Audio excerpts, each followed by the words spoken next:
Yo guys, what is up? So for the last couple of weeks, I've been trying to learn C++. So in order to do that, I've been making this game. So this is basically a Tetris game. If you guys remember Tetris, if I run it, I'll show you how it works.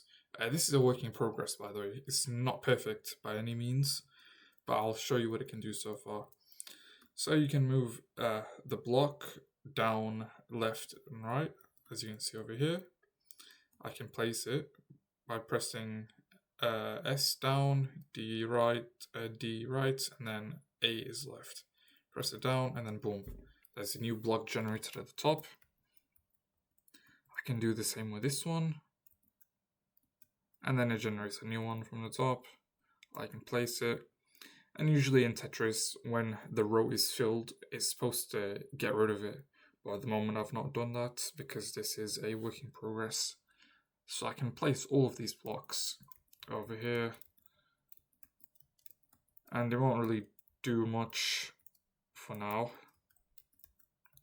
even if I fill it up. But yeah, that's basically how it works. I can press Q to exit out.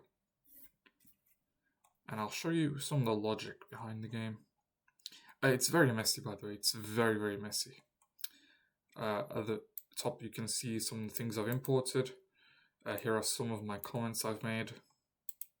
There's a lot of commented out code, but basically to display the grid I'm using a two-dimensional array over here. As you can see, grid, which is 4x3, so it's got four rows with 3 columns, 1, 2, 3.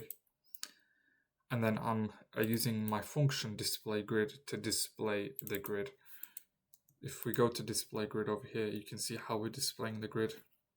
So we've created nested for loops over here. And then inside, we've got one for row equals 0, if row is less than 4, row plus plus, and the same over here for column, column equals 0, column is less than row, column is less than 3, column plus plus. And then we do count is like print in C++, /t, t means tab, and grid, row, column, which is used to display all of the content within the grid, and then to create spacing between the rows, because grid, row, column, this thing will display everything in one row basically. So to create spacing between rows, to create a new line, we use /n over here in this for loop for row.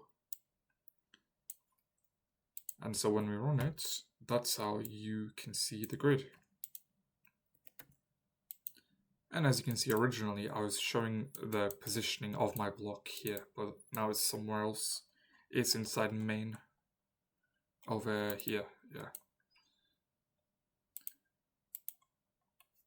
And then this is our function call with our grid.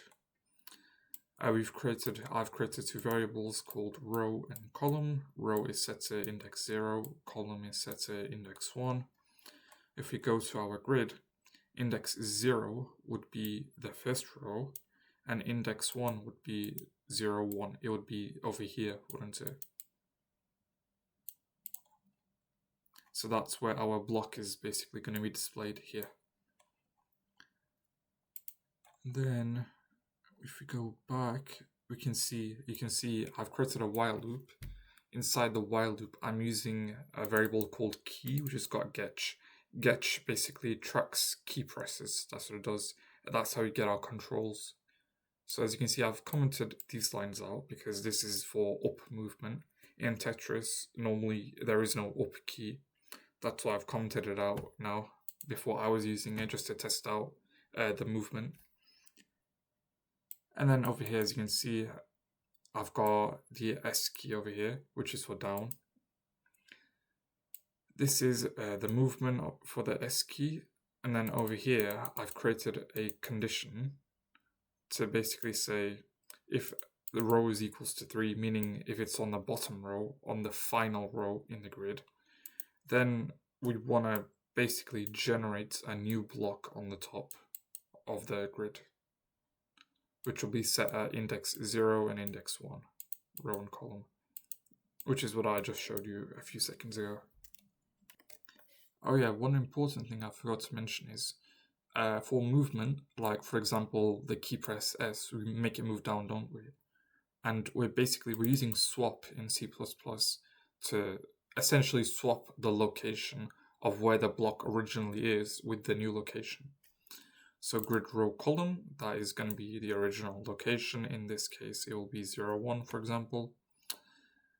And then we want to move it by 1 downwards, don't we? So we do row plus 1 to move it down by 1 row. And column will stay the same. And we then do row plus plus over here. And that's basically the movement logic throughout our key presses. So you can see the same logic being applied here with the D key and the A key as well. So with these other keys like D and A, therefore left and right, or right and left, you can see we've got a few more conditions in here. So you've got this condition, the first one, which is if row is equals to 3, index 3, then grid row, we don't even need this actually, I can comment this out. But basically, here what I was trying to do is, I'm trying to make the block lock into place when it hits the bottom of the grid. That's essentially what I was trying to do. And this is something I'm going to be continuing to work on in the future. This functionality isn't fully complete. But then if this condition is not met, if the block is not on the bottom row, then we perform this operation, which is just continuing on the movement throughout the grid as it normally would. This is our actual control functionality over here. And it's the same in our A key as well for the left movement.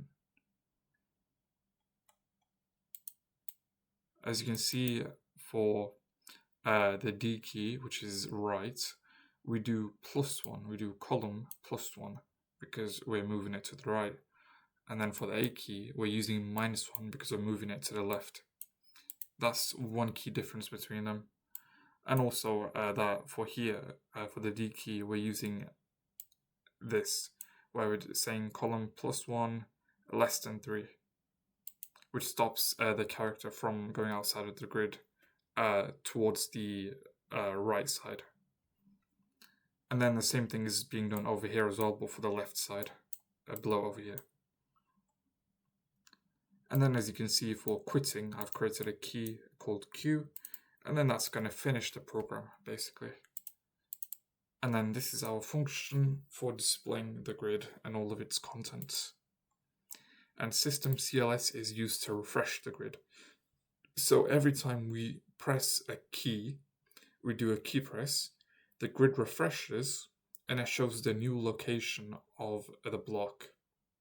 And basically that functionality of refreshing is what's allowing us to see the new change in real time without having to create another grid and then another grid every time we move down. And then that's our function over here for displaying the grid, as I've already showed you. But yeah, this, as you can see, is very messy. This is a work in progress.